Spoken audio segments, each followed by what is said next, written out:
வாழிய செந்தமிழ், வாழ்க நற்றமிழர், வாழிய பாரத மணித்திருநாடு. பாரத மணித்திருநாடு நேயர்கள் அனைவருக்கும் வணக்கம். நாம் சோ அன்று சொன்னது என்ற தொடரை பார்த்து கொண்டிருக்கிறோம். அதிலே திரு சோ அவர்களின் படைப்புகளை, அரசியல் நையாண்டிகளை அசை போட்டு கொண்டிருக்கிறோம். அந்த வரிசையிலே இன்று இடம்பெறுவது 15/7/1987 துக்ளக் இதழில் இடம்பெற்ற கார்ட்டூன்கள், அட்டைப்பட கார்ட்டூன் மற்றும் கார்ட்டூன்கள். அட்டைப்பட கார்ட்டூன் ஒரு வாக்குறுதி நிறைவேறுகிறது என்ற தலைப்பிலே நாவலர் நெடுஞ்செழியன் அப்போதைய முதல்வர் திரு எம்ஜிஆரிடம் சொல்கிறார், வீட்டுக்கு ஒருத்தருக்கு வேலை கொடுக்கறதா சொன்னோம், நிறைவேற்றிட்டோம், இது நம்ம சாதனை தான், திருப்தியாக இருக்குதுன்னு. என்னன்னா, பொதுமக்கள் எல்லோரும் குடிநீர் தட்டுப்பாடு காரணமாக குடிநீருக்காக வீட்டுக்கு ஒருவர் குடத்தையும் வாளியும் எடுத்துக்கொண்டு அதற்காக அலைகிறார்கள். அப்படியாக வீட்டுக்கு ஒருவருக்கு வேலை கொடுத்து விட்டோம் என்று சொல்கிறார். நிலைமை இப்போதும் அப்படித்தான் இருக்கிறது. மற்ற சாதனைகள் உள்ளே அது அட்டைப்பட தொடர்ச்சின்னு போட்டு வறட்சி நிவாரணம், நல்ல காலம் பிறந்துருச்சு, இனிமேல் ஜமாய்க்கலாம் அப்படின்னு நெகமம் கந்தசாமி, தாமரைக்கனி, சேலம் கண்ணன் ஆகிய மூவரும் சொல்கிறார்கள். அது அவர்களுக்கு வறட்சி நிவாரணம். ஏன்னா மீண்டும் கட்சியில் சேர எம்ஜிஆர் அனுமதி என்பது.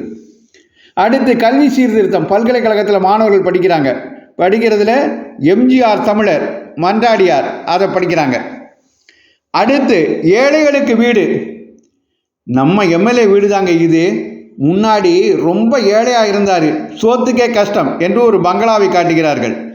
ஆக இன்று கவுன்சிலர்கள் கூட எம்எல்ஏ விட அதிகமாக சம்பாதிப்பதை நாம் காண்கிறோம். இதுதான் தமிழகத்தின் நிலையாக இருந்து வருகிறது. அடுத்து கிராம அபிவிருத்தி. புரட்சி தலைவர் ஆட்சியில் நம்ம கிராமம் மெட்ராஸ் அளவுக்கு மாறிடுச்சுன்னு சொல்கிறியே, அது எப்படி? ஆமாம், நிச்சயமாக மெட்ராஸ் அளவு வந்துட்டோம். அங்கேயும் ஒரு சட்டு தண்ணி கிடையாது, இங்கேயும் அப்படித்தான். இதுதான் கிராம அபிவிருத்தியாக இருக்கிறது.